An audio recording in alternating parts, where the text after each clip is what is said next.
Hello everybody, welcome to iExamB's Legal Beat. This is Amrita, your law faculty here at iExamB. Embrace the iExamB learning experience with us. In this video series, I have started a long time ago, and I have started dealing with the subjects, the easiest way of studying each and every subject from exam point of view.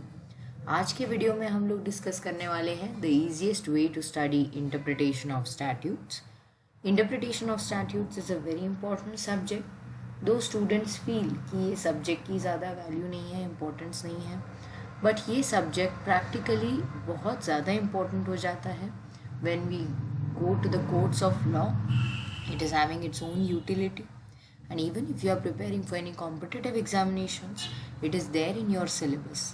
So हम इसको पढ़ेंगे कि इसको किस तरीके से cater करना है, एंड डेफिनेटली आपको उसके वेटेज पे स्टिक रहना ज़रूरी है.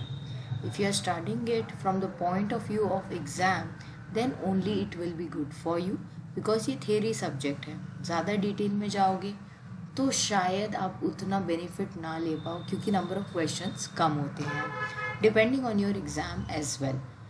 सो in this video we will be discussing it in detail कि कौन से टॉपिक्स आपको पढ़ने हैं. Don't forget to subscribe to Legal B and stay tuned with us. We will be studying the easiest way to study this subject in a time span of 3 days. अगर आपने इस series के बाकी के videos नहीं देखे हैं, please आप प्लेलिस्ट सेक्शन में जाके देख लीजिएगा. लीगल भी हमारा एग्जाम का एक्सक्लूसिव लॉ चैनल है जो ये सारे वीडियोस प्रोवाइड करता है. You can also download our app and check out all the features of the online courses available even on our website and prepare 50% faster with us. I would like to give this study tip that focus on the areas from where questions are asked in examination. ये subject का कोई and नहीं है. अगर आप पढ़ते रहोगे तो इसमें काफ़ी नई इंटरेस्टिंग चीज़ें मिलती रहेगी, इसलिए आपको लिमिट करना बहुत ज़रूरी है. Study the landmark case laws that will help you in a better understanding of the subject as well. Now you will have a question कि केस लॉज क्यों पढ़ने हैं. अगर हम कुछ एग्ज़ाम्स के लिए प्रिपेयर कर रहे हैं, जैसे सेबी है या कोई बैंकिंग एग्ज़ाम्स हैं, तो वहाँ पे केसेस नहीं पूछे जाएंगे.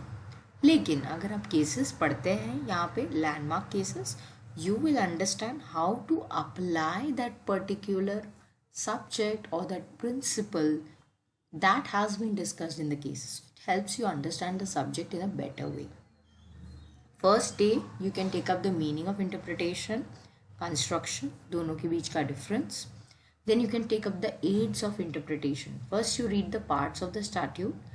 In that you can study the internal as well as external aids of interpretation.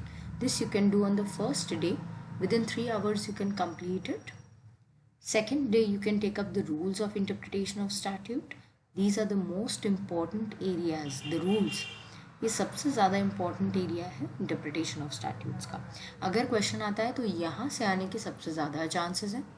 Literal interpretation, literal rule, golden rule बहुत इंपॉर्टेंट है. Solves all the problems of interpretation and mischief rule. Doctrine of harmonious construction is also very important. Study all these in the light of cases, as I told you, for a better understanding. This may take 3 to 4 hours. I have given you the minimum. Depends upon your availability of time, your already studies that you have in this area.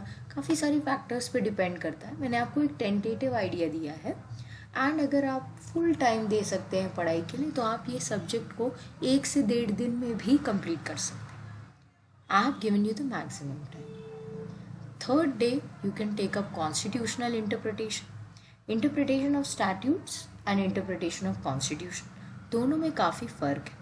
Constitutional interpretation भी आपको अच्छे से पढ़ना ज़रूरी है. Cases जो हैं landmark cases, सिर्फ केशवानंद भारती ही नहीं, काफ़ी सारे केसेस हैं. यहाँ पे डायरेक्टिव प्रिंसिपल्स और फंडामेंटल राइट्स का भी कोरिलेशन क्वेश्चन में आ जाता है, जो आप कॉन्स्टिट्यूशन में भी पढ़ते हैं उसको इंटरप्रिटेशन में भी पढ़ा जाता है उसी एंगल से कि कॉन्स्टिट्यूशन को कैसे इंटरप्रेट किया है, प्रियम्बल की क्या इंपॉर्टेंस है. And along with that you can take up the types of statutes. अलग अलग टाइप के स्टैट्यूट्स होते हैं, कुछ बेनिफिशियल, कुछ वेलफेयर, कुछ रेमेडियल, कुछ पीनल. तो ये सारे टाइप्स ऑफ लेजिस्लेशंस एंड उनके इंटरप्रिटेशंस, इसको भी आप एग्जाम्पल ऑफ स्टैट्यूट्स के पॉइंट ऑफ व्यू से पढ़ सकते हैं. दिस में take around 3 to 4 hours, and again it depends upon your baseline, how much you have knowledge about interpretation, about constitution.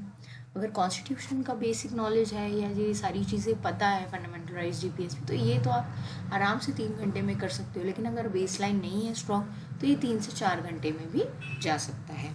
But please focus only on the most important areas. Don't hesitate in focusing on important areas.